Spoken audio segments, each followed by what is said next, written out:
डोईवाला के जीवनवाला फतेहपुर क्षेत्र में एक किसान ने पशु क्रूरता की सभी हदें तब पार कर दी जब गुर्जर की कुछ भैंसें किसान के खेत में चारा चरने के लिए घुस गई थी।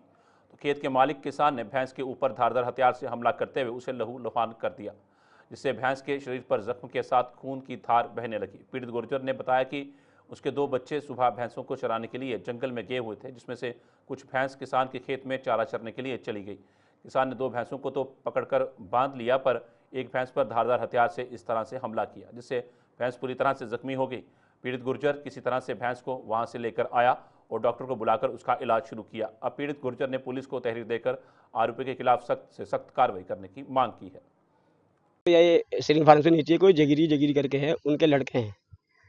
मेरी 2 भैंस और एक कटड़ा जो है तो उनकी चरी में गया और वो उन्हें घेरने लगे। पीछे से बच्चे लोग गए तो उनके सामने उन्होंने धारदार हथियारों से हमला कर दिया। बच्चे अपनी जान बचा के घर आ गए और भैंस की स्थिति आप खुद ही देख ली। क्या अब वो खेती में डंगर चले होंगे, उन्होंने को भी था अपना हरियाणा रहना था, उन्होंने सारे में उन्हें भगा डंगर और धारदार हथियारों से। एक भैंस और कट्टा फिलहाल भी वहाँ पे बंधा हुआ। आप मौका कर सकते हैं, पुलिस आ रखी है, पुलिस मौका कर सकती है, इसमें कोई हमारा आरोप नहीं है। मौका कर सकते हैं। वहाँ से खून उनके खेत से बहता हुआ सीधा हमारे घर पे आया। भैंस की स्थिति और डॉक्टर बता रहे कि अभी टांके लगा के पता चलेगा। फिलहाल तो स्थिति गंभीर है, फिलहाल तो स्थिति बचने वाली बहुत मुश्किल है। आपने हम तो ये कहते हैं कि ऐसे लोगों को पर कानूनी कार्रवाई हो कि सबके साथ ऐसा होगा, क्योंकि हमारे जो है तो जो मुस्लिम लोग के लोग हैं, मतलब कसाई लोग हैं, इन पे हम भी लोग आरोप प्रत्यारोप रखते हैं कि ये ऐसा करते ऐसा करते, लेकिन हिंदू धर्म में ये जो घटना है बहुत गंभीर है। अभी तो डॉक्टर जो है तो इनका मेडिकल कर रहे हैं, उसके बाद देखते हैं, उसके बाद पुलिस को रिपोर्ट करते हैं। पुलिस आ रखी है, मौका मायना कर रही है, उसके बाद रिपोर्ट करते हैं। मेरा नाम तालिब हुसैन है। स्थिति बहुत गंभीर है क्योंकि ब्लड जो है ब्लड रुकने का नाम नहीं ले रहा। ब्लड जो है तो काफ़ी हो रहा है, हो सके बहुत मुश्किल लग रही है कि भैंस हमारी बच पाएगी, बहुत मुश्किल है। ये लगभग हफ्ता 10 दिन पहले भी आई थी, छोटा सा बच्चा है उसका भी मैंने वीडियो में डाल दिया, देख लो। मुझे तो लगता नहीं कि ये भैंस बचेगी, जैसी भैंस की स्थिति और डॉक्टरों का कहना। ग्राफिकेरा यूनिवर्सिटी के स्थापना दिवस समारोह की श्रृंखला में आयोजित एहसास गज़ल एक शाम तलत अजीज़ के नाम कार्यक्रम में मशहूर गज़ल गायक तलत अजीज़ ने अपनी बेहतरीन गज़लों से श्रोताओं को मंत्रमुग्ध कर दिया। ग्राफिकेरा ऑडिटोरियम में उन्होंने एक के बाद एक दिल को छू जाने वाली प्रस्तुतियां दी। इस खास मौके पर यूनिवर्सिटी के अध्यक्ष कमल घनशाला ने कहा कि ग्राफिक एरा का 32 सालों का सफ़र बेमिसाल रहा है। उन्होंने छात्रों से बड़े सपने देखने और उन्हें पूरा करने के लिए लगातार प्रयासरत रहने की अपील की। 30 वर्ष पूरे कर लिए और ग्राफिकेरा ब्रांड जो है वो 33rd ईयर में अपना प्रवेश कर चुका है। और आप जानते हैं कि ग्राफिकेरा जो है शुरुआत इसकी बहुत ही मॉडेस्ट तरीके से हुई थी और मैं अकेला ही था उस समय पढ़ाने वाला। मैं अभी भी पढ़ाता हूँ, अपने साथ लंबी थोड़ी टीम है और लाखों विद्यार्थी जुड़े ग्राफिकेरा से 32 वर्षों में और बहुत अच्छे रोजगार लोगों को मिले। जैसे इस वर्ष ही अगर मैं आपको बताऊं 34 बच्चों का तो अकेले अमेजॉन में सिलेक्शन हो गया इस वर्ष और बच्चे पूरे उत्तराखंड और पूरे देश के बच्चे यहाँ पे आते हैं। लोगों को बहुत से और लोगों को यहाँ पे रोजगार इससे मिला और जैसे आप जानते हैं टूरिज्म के लिए उत्तराखंड जाना जाता है, तो हायर एजुकेशन के लिए भी उत्तराखंड जाना जाता है। बहुत से छात्र जो देश और विदेशों से करीब 28 कंट्रीज से भी यहाँ जाते हैं हमारे और शिक्षा करते हैं, जिससे रोजगार के बहुत से अवसर यहाँ पे अवसरों का सृजन होता है और करीब 40,000 छात्र यहाँ पे विभिन्न संस्थानों में शिक्षा करते हैं। ये बहुत ही मतलब उसी का मौका है मेरे लिए नहीं, उत्तराखंड के सारे राज्य में, क्योंकि ये उत्तराखंड का ब्रांड है ग्राफिकेरा जो बिंदुखत्ता की वन अधिकार समिति, पूर्व सैनिक संगठन और ग्रामीणों ने उप जिलाधिकारी कार्यालय पहुंचकर प्रदर्शन किया। उनकी मांग है कि बिंदुखत्ता को वन अधिकार अधिनियम 2006 के तहत राजस्व गांव घोषित किया जाए। समिति पदाधिकारियों के अनुसार सारी प्रक्रिया पूरी कर फाइल शासन को भेज दी गई है, लेकिन अब तक निर्णय लंबित है। ग्रामीणों ने चेतावनी दी कि अब और इंतजार नहीं किया जाएगा। हम वन अधिकार अधिनियम 2006 के तहत बिंदुखत्ता को राजस्व गांव की मांग कर रहे हैं और यह बिंदुखत्ता की अगर बात करें तो ये जो है बसासत से पूर्व यानी कि आप कहेंगे 1932 से पूर्व के अभिलेख हमारे इसमें हैं और जिसके आधार पर हम ये 2006 अधिनियम के दावे के आधार पर जो उसमें 75 वर्ष की जो बात कही है वो 75 वर्ष की बात में ये कहा है कि जब अधिनियम हम पढ़ते हैं तो उसमें एक ही जगह निवास करने का कहीं नहीं लिखा है। तो हम पशुपालक हैं, वनवासी हैं, इस आधार पर 75 वर्ष का कोई जिक्र इसमें नहीं आता है। दूसरा, हमारी फाइल डीएलसी जब पास कर देती है उसके बाद कोई भी ऐसा कानून में नहीं है कि उसके बाद उसको कहीं रोक मिले, और ये डीएलसी में पास होगी उसके बाद ये शासन में गई है, जहां अधिसूचना मात्र जारी होनी थी, लेकिन किन कारणों से अधिसूचना जारी नहीं हो पा रही ये न तो हमको पता है, न अधिकारी बताते हैं, न कोई प्रतिनिधि बताता है, सिर्फ उलझी हुई नजर आती है। क्या नाम है आपका? मेरा नाम बसंत पांडे है। Thank you. हल्द्वानी नगर निगम क्षेत्र में लोग रात के अंधेरे में सार्वजनिक स्थानों पर कूड़ा डाल रहे हैं, जबकि पूरे शहर में डोर टू डोर कूड़ा संग्रहण की व्यवस्था लागू है। नगर आयुक्त ने स्वीकार किया कि जागरूकता के बावजूद लोग रात में कूड़ा एकत्रित स्थानों पर फेंक रहे हैं। नगर निगम अब इन स्थानों की सफाई के साथ सीसीटीवी कैमरे भी लगा रहा है। मंडी बाईपास, चंबल पुल और अन्य स्थानों पर कार्रवाई शुरू हो चुकी है। आयुक्त ने चेतावनी दी है कि अब जो भी कूड़ा डालता पकड़ा जाएगा उसकी तस्वीर सीसीटीवी में कैद होगी और जुर्माना भी लगेगा। नागरिकों से अपील की गई है कि डोर टू डोर व्यवस्था का ही पालन करें। निगम की टीम काम कर रही है और हम बार बार कूड़ा उठाते हैं, लेकिन कुछ जो पॉकेट्स हैं, जैसे अगर हम कहें तो मंडी बाईपास है, चंबल पुल है, इन जगहों पे बार बार सफाई कराने के बाद लोग गाड़ियों से आते हैं और रात में कूड़ा डालते हैं। तो हमने कुछ स्थानों पर सीसी कैमरा भी अभी वर्तमान में लगा दिया है। उद्देश्य एक ही है इन स्थानों को चिन्हित करने का कि जो बड़े स्थान हैं, क्योंकि कूड़ा देखने के बाद लोग वहाँ लगातार कूड़ा डाल रहे हैं, तो इन पे सफाई का अभियान भी चलाया गया। कल मंडी बाईपास पे पूरा सफाई अभियान चलाया गया है, यहाँ प्लांटेशन भी किया जाएगा। इसके साथ ही हम अभी हमारे कुछ एक वेंडर से भी बात हो रही है, जिसमें हम जो कूड़े के जो पॉकेट्स हैं उन पे कैसे वहीं मौके पर ही चिन्हित करके चालान की कार्रवाई करें, और बड़े बड़े प्लॉट्स जिन पर कूड़ा पड़ा हुआ है उनको चिन्हित करेंगे, क्योंकि डोर टू डोर कूड़ा हमारा कलेक्शन हो रहा है। तो अगर ये मैसेज चला जाएगा कि आप सार्वजनिक स्थान पर इस तरीके से खुलेआम कूड़ा डालेंगे तो कार्रवाई होगी, तो लोगों में परिवर्तन आएगा। देखिए, हम लोग ने बार बार सफाई कराए हैं, मैसेज भी दिए हैं, इसके बाद भी लोग वहाँ पर कूड़ा डालते हैं, इसलिए सीसी कैमरे की आवश्यकता पड़ रही है कि उन लोगों को चिन्हित किया जाए। मैं उदाहरण के लिए आपको दूंगी कि जहाँ पे डीआईजी सर का आवास है उसके बाहर हमारा एक बोर्ड लगा हुआ है कि आप कैमरे की नज़र में हैं, आप कृपया करके यहाँ कूड़ा ना डालें। तो उसमें कुछ समय तक लोगों ने बार बार वहाँ पर कूड़ा डाला। इसके बाद हमने वहाँ पर चिन्हीकरण की जब कार्रवाई करी, तो आज भी मैंने निकलते समय देखा है कि वहाँ कूड़ा नहीं पड़ा है। तो सीसी कैमरे की ऐसा एक उपकरण है कि जिसको देखने के बाद आदमी के मन में थोड़ा इस बात का भय होता है, उसको अपनी सामाजिक छवि का भी भय होता है कि मुझे चिन्हित किया जाएगा और मैं एक सभ्य नागरिक हूँ और खुले स्थान पर कूड़ा डाल रहा हूँ। तो सभी नागरिकों की जिम्मेदारी है कि वो अपने शहर को स्वच्छ रखें। देहरादून में वार्ड 93 आर्केडिया एक स्थित पुरानी लाइन में चाय बगान बचाओ संघर्ष समिति की बैठक आयोजित की गई। बैठक की अध्यक्षता छोटेलाल प्रधान ने की, जिसमें सहसपुर विधायक सहदेव सिंह पुंडीर मुख्य अतिथि के रूप में शामिल हुए। विधायक पुंडीर ने क्षेत्रीय निवासियों को मालिकाना हक दिलाने और उनकी समस्याओं को विधानसभा व सरकार तक पहुंचाने का आश्वासन दिया। उन्होंने कहा कि वे चाय बगान वासियों के हर संघर्ष में साथ खड़े रहेंगे। छोटेलाल समिति सचिव ने कहा कि डीटीसी चाय कंपनी द्वारा हो रही प्रताड़ना को लेकर समिति जल्द निर्णायक कदम उठाएगी। चाय बगान में जो श्रमिक लोग लगभग 100 वर्षों से ऊपर से यहाँ पर रह रहे हैं, उनकी पीढ़ी दर पीढ़ी जो यहाँ पर निवास कर रहे हैं, और जैसा मेरी जानकारी में है कि चाय बगान के द्वारा इनको उत्पीड़न किया जा रहा है, और ये उत्पीड़न बिल्कुल भी बर्दाश्त नहीं होगा। हम लोग ने पहले विधानसभा में प्रश्न उठाया, इनको मालिकाना हक मिलना चाहिए, और बहुत जल्दी हम लोग इस विषय पे माननीय मुख्यमंत्री से भी मिलने वाले हैं, क्योंकि ये देवभूमि है और देवभूमि में किसी भी प्रकार की गुंडागर्दी बर्दाश्त नहीं की जाएगी। और क्या नाम से अगर उन पर अपना कोई कागज है वो कोर्ट जाए, कोर्ट से बात करें, लेकिन जबरदस्ती भू माफियाओं के थ्रू यहाँ पर अगर ये हटाने का काम करेंगे बर्दाश्त नहीं किया जाएगा।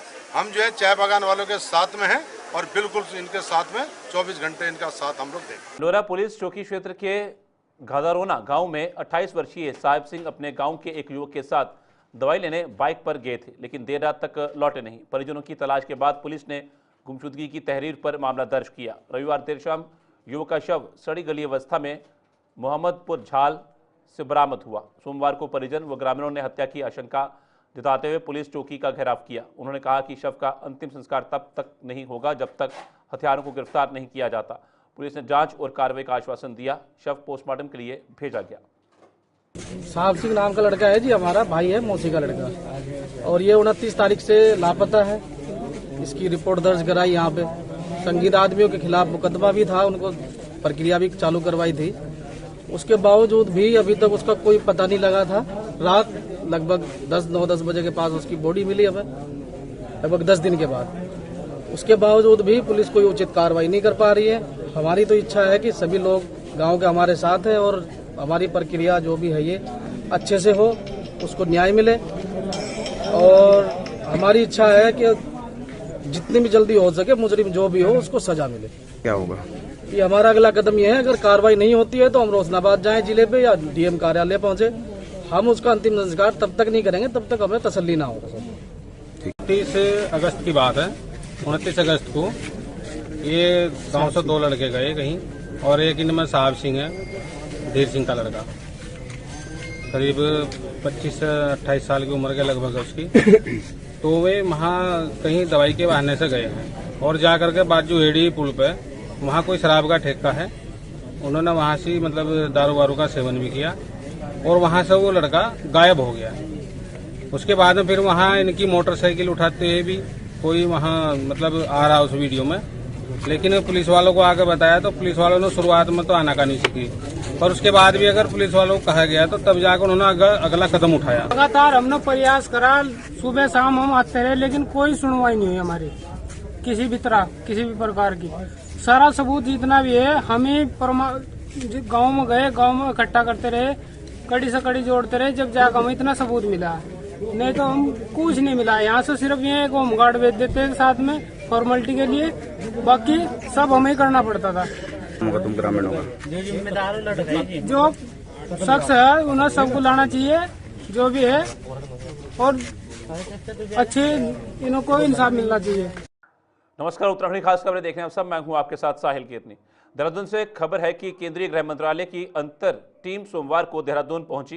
टीम ने राज्य आपातकालीन परिचालन केंद्र में सचिव आपदा प्रबंधन एवं पुनर्वास विनोद कुमार सुमन से आपदा से हुई क्षति पर ब्रीफिंग ली। इसके बाद टीम ने प्रभावित क्षेत्रों का धरातलीय निरीक्षण शुरू किया। केंद्रीय टीम उत्तरकाशी, रुद्रप्रयाग, चमोली, पौड़ी, बागेश्वर और नैनीताल के विभिन्न जनपदों का दौरा करेगी।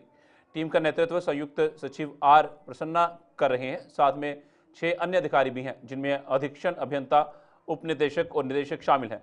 उनका उद्देश्य प्रभावित क्षेत्रों में क्षति का संपूर्ण आंकलन करना है। बार बार प्रदेश की सड़कों को गड्ढा मुक्त करने के निर्देश दे रहे हैं, लेकिन हालत दस के तस बने हुए हैं। पौड़ी, श्रीनगर और पौड़ी कोटद्वार मोटर मार्ग की सड़कों पर बड़े बड़े गड्ढे यात्रियों के लिए मुश्किल खड़ी कर रहे हैं। शिकायतें कई बार जिला प्रशासन और मुख्यमंत्री तक पहुंच चुकी हैं, फिर भी मरम्मत नहीं हो पाई। मुख्यमंत्री ने एक बार फिर गड्ढे भरने के निर्देश जारी किए हैं। गढ़वाल कमिश्नर और पौड़ी जिलाधिकारी स्वाति एस भदौरिया ने कहा कि बरसात थमते ही सभी खराब सड़कों की मरम्मत का काम शुरू किया जाएगा। श्रीनगर के भी आपने बात बताई, तो उसमें कुछ जो गड्ढा मुक्त करने की बात है, तो वो जैसे ही अभी बरसात खत्म होगी तो उसको एनएच के साथ भी टेकअप किया जाएगा कि इसको तत्काल करें, क्योंकि हमारा काफ़ी फ्रीक्वेंटली यूज्ड, ठीक ठाक वहाँ पे ट्रैफिक भी रहता है, तो वो हमारी काफ़ी इंपॉर्टेंट रोड है, तो उसको गड्ढा मुक्त करने के लिए एनएच से भी बात किया जाएगा। और अगर इनके पास कोई फंड्स आदि की दिक्कत होगी तो इनके चीफ इंजीनियर और जो उच्च अधिकारी हैं उनसे भी चीज़ टेकअप की जाएगी। आमतौर पर ये एक आयरनी सी रही है, बरसात के मौसम में सड़कें हमारी काफ़ी डैमेज्ड होती हैं, और अभी 2 दिन पूर्व ही माननीय मुख्यमंत्री जी ने एक समीक्षा बैठक की थी, जिसमें सेक्रेटरी पीडब्ल्यूडी ने बिल्कुल स्पष्ट रूप से आश्वस्त किया है। उन्होंने बताया है माननीय मुख्यमंत्री जी को, हम सभी उस बैठक में थे, कि सड़कों में जो भी काम होने हैं उन सब की टेंडर प्रक्रिया पूरी की जा चुकी है। केवल मौसम के खुलने का इंतजार है। जैसे ही वेदर कंडीशंस फेवरेबल होती हैं, बहुत ही वार फुटिंग पर काम आपको सभी सड़कों पर देखने को मिलेगा। ऋषिकेश के पेनिसिया अस्पताल फिर विवादों में है। एक महिला मरीज का ऑपरेशन शुरू होने के बाद पता चला कि उसकी आंतें बच्चेदानी से चिपकी हुई हैं, जिसके कारण डॉक्टरों ने ऑपरेशन रोक दिया और हायर सेंटर भेजने की सलाह दी। मरीज के पति विश्वासनाथ सिंह ने आरोप लगाया कि ऑपरेशन से पहले पूरी जांच नहीं की गई। अस्पताल की डॉक्टर अनुभूति ने बताया कि अल्ट्रासाउंड रिपोर्ट में केवल गांठ की जानकारी थी, आंतें और बच्चेदानी के चिपके होने की जानकारी नहीं थी। मरीज की जान सुरक्षित है और बेहतर इलाज के लिए हायर सेंटर भेजा गया है। आया था बुधवार को, तो बुधवार इन्होंने भर्ती कर दिया था 10-11 बजे। और उसके बाद ब्लड की कमी थी तो 2 बोतल ब्लड चढ़ाए उन्होंने। फिर उसके बाद कुछ सारी जांच दोबारा से कराई, पहले भी कराई थी मैंने जांच 1 महीने पहले, पिछले महीने 6 तारीख को सारा। उसके बाद फिर उन्होंने कहा ये नहीं चलेंगे, तो मैंने दोबारा सारी जांच दोबारा कराई यहाँ पे। कुछ मैंने बाहर से कराए, कुछ यहाँ पे कराए। तो इन्होंने तो कल के ऑपरेशन के लिए बोला, तो कल किसी वजह से रुक गए ये लोग। फिर आज सुबह इन्होंने 8 बजे ऑपरेशन थिएटर में ले गए। तो इन लोगों ने पेट काटा था, और जो भी मुझे दिखाया वो तो इन्होंने ये बताते हैं डॉक्टर साहब की भाई इसमें डॉक्टर कपड़ान जी हैं, और कि इनका आँख उसमें चिपके हुए हैं करके। तो ये अभी हमारे पास इतना सर्जन भी नहीं है, और यहाँ पे हमारे पास कोई मशीनरी भी नहीं है, तो आप कहीं और ले जाइए इनको। तो हमने कहा कि डॉक्टर साहब आप ही व्यवस्था कर लो। तो वो कह रहे हैं कि नहीं हम तो नहीं कर पाएंगे, प्राइवेट वाले कहाँ करेंगे। तो कि आप जो पहले वहाँ ले जाओ, मेरे डॉक्टर साहब से बात हुई, तो डॉक्टर साहब ने कपड़ान जी ने यही बोला कि आप पहले वहाँ ले जाओ नीचे उसमें अपना एम्स में, वहाँ ले लेंगे ठीक है, नहीं तो फिर जोलीग्रांट ले जाना आप। अब इस हालत में कहाँ ले जाऊँ, मुझसे पेट फटा हुआ है, कई बात होते हैं। अब हाँ, तो मैं तो क्या बताऊँ, बस अब यही खिलवाड़ ही हो रहा सर। अब गरीब आदमी को ऐसा लूटा जा रहा है बिल्कुल हर चीज़ के लिए। पुरसों से उस दिन से अब हर चीज़ दवाई लाओ, ये करो वो करो। कल इन्होंने आयुष्मान कार्ड ही लगाया मेरे यहाँ पे, तो कल सिर्फ दवाई बाकी रिपोर्ट जांच जो हो रही है वो मैं खुद अपनी जेब से खर्चा कर रहा हूँ यहाँ पे। अब देखते हैं सर, अभी अगर कुछ सोल्यूशन निकालते हैं तो तब तो ठीक है, अगर ये सोल्यूशन निकालते तो फिर तो मजबूरी है सर। अब क्या कर सकते हैं। अभी पेशेंट अभी थोड़ी देर पहले होश में आ गया, और होश में आने के बाद अभी थोड़ा मेरी बात होती, तो बाकी तो कुछ नहीं, वो भी डरी हुई है कि उन्होंने बता दिया कि एम्स वगैरह, तो उसको पता लगी तो रो ही रही, बस क्या कर सकते हैं। हुआ था कि मेरे पास ये पेशेंट ना एक्चुअल में बहुत पहले आए थे, करीब महीना भर पहले। तब मैंने इनको बोला था, जो मेरी बात हुई थी कि भाई देखिए गांठ तो है, और गांठ में इनको ब्लीडिंग से बहुत समस्या थी, और इनको मैंने कहा था कि हम दवा देके कोशिश कर सकते हैं। तब मैंने इनको समझाया भी था, इनको नहीं हम ऑपरेशन के लिए ज़्यादा इच्छुक है, तो हमने ऑपरेशन के लिए बोला कि ऑपरेशन भी गांठ में होता है। रसौली के ऐसा कोई ट्रीटमेंट नहीं है कि हम श्योर शॉर्ट की बोलते हैं कि इससे खत्म हो जाएगी, तो ऑपरेशन ही उसका इलाज होता है। फिर ये शायद हिमालयन जॉलीग्रांट वगैरह गए, वहाँ पे उन्होंने ट्रीटमेंट कराया। वहाँ पे डॉक्टर्स को ओपिनियन था कि अभी हम छोड़ देते हैं, हम नहीं करेंगे भी ऑपरेशन। फिर शायद वहाँ पे इनको अच्छा नहीं लगा कि इनको ऑपरेशन नहीं हो रहा है, तो हमारे पास दोबारा आ गए, और इनका खून पहले से कम हो गया था, क्योंकि ये कह रहे थे कि हमको बार बार ब्लीडिंग हो रही है उस गांठ के कारण, तो हमारा ऑपरेशन होना चाहिए। तो हमने कहा ठीक है भाई, जब आप जॉलीग्रांट 2 महीने दिखा के आ चुके हो, आप दवा भी खा चुके हो और आराम नहीं पड़ रहा है, और इतना खून चल रहा है कि अनीमिया हो रहा है, 7 ग्राम से 6 ग्राम खून चल रहा है, तो हमने कहा ऑपरेट कर देते हैं। हमने जैसा हमारा रूल चलता है, हमने इनका आखिरी अल्ट्रासाउंड 2 सितंबर का कराया। उसमें इन्होंने कहा कि बच्चेदानी में गांठ है, उतनी ही थी 6 सेंटीमीटर के करीब जो पहले थी, तो हमने उस पर ऑपरेट कर दिया। इसमें अगर आप रिपोर्ट पढ़ेंगे तो इसमें जो अंडाशय होता है, अंडेदानी जिसको ओवरीज बोलते हैं, उसमें कोई गांठ नहीं लिखी हुई है, ना ये लिखा है कि उसमें कोई चिपका हुई है आंतें। देखिए आंतें ऐसी होती है ना, वो हमारे शरीर का नॉर्मल हिस्सा है, वो तो कहीं भी हो सकती है, वो तो पेट में घूमती रहती है, तो उसको कोई भी ऐसा पकड़ नहीं सकता है। कोई भी अल्ट्रासाउंड या कुछ भी कह लें कि वो बता दे कि ये चिपकी हुई है, वो एक ऐसी चीज़ है ना जो हमको टेबल पे ही समझ में आती है। तो जब हमने इनका खोला तो बच्चेदानी तो हमको बड़ी दिखी, लेकिन साथ में हमको दिखा कि इसे अंडाशय नॉर्मल नहीं है, उसमें भी गांठें हैं दोनों तरफ, और वो गांठों पे आके चिपकी हुई है। अगर अंडाशय में हमें कुछ पहले से लगता कि हाँ उसमें भी गांठें हैं या कुछ है, तो हम और भी आगे सोचते कि उसमें वो बिल्कुल नॉर्मल था। ये इनकी पहले वाली रिपोर्ट में भी नॉर्मल था और अभी वाली रिपोर्ट में भी नॉर्मल था। तो जब हमने टेबल पे खोला तो जो हमको बोलता है ना आते, वो थोड़ी बहुत तो हम छुड़ा पाए, उतने में छुड़ा दी, लेकिन जब हमको लगा कि बहुत ज्यादा चिपकी हुई है, ऐसे में क्या होता है कि हमको फिर कोलोस्टमी करती है कि अगर आंतों पे चोट लग जाती है तो आंतों को बाहर निकालना पड़ता है, फिर वो 3 से 4 महीने का काम हो जाता है, वो थोड़ा और खतरा भी बढ़ जाता है। तो हमने सोचा कि अब यहाँ पे इस सेटअप के लिए, क्योंकि वो चीज़ हमको टेबल पे ही मिली थी, ये चीज़ इतनी जल्दी पेशेंट को भी समझना मुश्किल होता है कि कोई ऐसी चीज़ होने वाली जिसमें मरीज को 3 से 4 महीने का और दिक्कत होगी। तो हम सोचा कि अब हम इसको आंतों को हम बिना चोट पहुंचा, जब हमने देखा कि हम काम नहीं कर सकते हैं और पेशेंट को भी बात बहुत अच्छे से समझ नहीं आ रही, तो हमने सोचा कि हम इसे वहीं पे बंद कर देते हैं, जो सबसे सही था। क्योंकि मरीज देखना इंपॉर्टेंट सबसे होता है कि जब मरीज टेबल पे बिल्कुल सही रहे। ऐसी कोई वो इमरजेंसी नहीं थी कि मरीज की जान को खतरा है या कुछ है। ये तो हमने अनीमिया हो रहा था, इस चक्कर में हमने इस रिपोर्ट के आधार पे हमने केस लिया था। अभी हमको टेबल पे मालूम पड़ गया तो हमको उस वक्त सही लगा, और इनफैक्ट हमने इन सब के लिए हमने सर्जन को भी कॉल किया था कि भाई सर्जन भी देख लें। तो सर्जन की और हमारी सबकी एक मत हुआ कि इस टाइम पे अब हम ये केस बंद कर देते हैं, क्योंकि मरीज बिल्कुल ठीक है, ऐसा कुछ नहीं कि मरीज की जान को खतरा है, कुछ नहीं, मरीज बिल्कुल ठीक है। आप लोग जाके मरीज से बात भी कर सकते हैं। इनफैक्ट हम मरीज को तो भी शाम तक हम खिला पिला कर हमने ये भी कहा था इनफैक्ट सर से कि भाई सर ने ये भी कहा था कि मैं बात कर लूंगा, हम बात कर लेंगे कि हम जॉलीग्रांट में जो भी बेस्ट हो सकता है वहाँ पे हम करा देंगे। लेकिन कुछ चीज़ें तो हमको भी देखनी पड़ती है, इंसान का शरीर है, एक दवाई किसी को बहुत अच्छी असर कराती है, किसी को उसी दवा से रिएक्शन हो जाता है। आप लोग कर रहे थे वो उपचार और जगह कहीं संभव है? उपचार एक हर जगह संभव है, ये जॉलीग्रांट से आया तो जॉलीग्रांट में भी इस कंडीशन में आप लोगों ने ऑपरेशन रोका है, वो उपचार और कई जगह संभव है? मतलब देखिए ये कंडीशन जो है, ये कंडीशन जॉलीग्रांट पे भी रहेगी, आप एम्स जाएंगे वहां पे भी रहेगी, उनसे भी लिखवा के यही कहा जाएगा कि आते चिपकी, अब आते तो उनके लिए भी चिपकी हैं, आते हमारे लिए भी। पहले हायर सेंटर क्योंकि आते हमको पता नहीं थी, आप इधर ही रिपोर्ट पढ़ेंगे तो इसमें ऐसा कुछ भी नहीं दे रखा। देखिए ये तो अल्ट्रासाउंड होते ही हम भी एक्सपेरिमेंट है मैम, जो कि डायग्नोस में कुछ नहीं आया, इसके बाद आपने सीधा सर्जरी कर दी। इसमें नहीं, इसमें ये नहीं कि कुछ नहीं आया, इसमें बच्चेदानी में गांठ आई है। प्रॉब्लम बच्चेदानी की गांठ की नहीं है, अगर आंतें चिपकी नहीं होती तो बच्चेदानी निकाल दी जाती, और वो हमने बहुत निकाली भी है। लेकिन जो दिक्कत है कि बच्चेदानी पे आंतें चिपकी हुई है, दिक्कत आंतों की है कि अगर हम बच्चेदानी से आंतें छुड़ा के बच्चेदानी निकालेंगे तो आंतों को चोट हो जाएगी। डॉक्टर की कमी है मतलब नहीं तो? जी नहीं, यहाँ पे सर्जन भी थे और सर्जन की भी ओपिनियन थी, क्योंकि आंतों के लिए 3 से 4 महीने का टाइम लगता है, वो एक बड़ा ऑपरेशन है, मरीज ज्यादा टेबल पर घबरा गए तो हमको सोचा कि अब बताया वो जी, ये हमने जब हमको टेबल पर मालूम पड़ा तो हमने उनको बताया था, इनके हस्बैंड को बुला के दिखाया भी था कि इतना चिपका हुआ है। कहाँ लेके जाए वो ठीक हो पाए? देखिए कहीं भी आप एम्स भी लेके जा सकते हैं, आप जॉलीग्रांट भी लेके जा सकते हैं, आप इंग्लिश भी लेके जा सकते हैं, कोई भी मेडिकल कॉलेज इस केस के लिए ठीक है। आप ठीक नहीं कर सकते? देखिए ठीक होने में तो हो सकता है ठीक, लेकिन आप समझ लेना कि फिर यहाँ पे कितना लंबा इलाज होगा, और मेडिकल कॉलेज हमेशा बेटर रहता है। दूसरे हॉस्पिटल की रिस्पॉन्सिबिलिटी आप लेंगे यहाँ से हायर सेंटर रेफर करने के बाद? हायर सेंटर रेफर कर, देखिए कोई भी केस हो सकता है गड़बड़, तो इंसान का शुरू तो कोई ऐसा तो है नहीं कि 2+2 ही होगा, 2+5 भी हो जाता है, कई बार 2+3 भी हो जाता है। कोविड में आप सोचिए कितने लोग मर गए, कितने लोग ठीक हो गए, पता भी नहीं चला उनको कि कोविड हुआ था। वो मैं आपकी बात समझ रही हूँ, हमने भी यही सोच के खोला था। देखिए अगर डेड बॉडी हमें भेजोगे तो हम आगे बढ़ गए होते हैं, हमने भी सोचा कि सबसे बेस्ट यही है कि अभी उनको रोक दिया जाए, नहीं छोड़ा हमने, उनके लिए जो उस वक्त सबसे सही लगा वो करा। अभी जो सर्जन आए थे उनको भी बुला के दिखाया।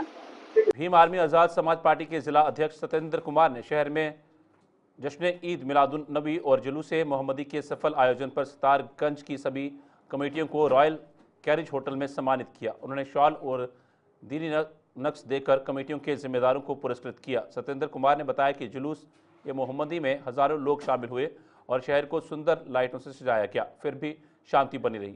उनकी कड़ी मेहनत और सफल आयोजन को देखते हुए ये सम्मान दिया गया। कमेटी के सदस्यों ने भीम आर्मी का धन्यवाद किया।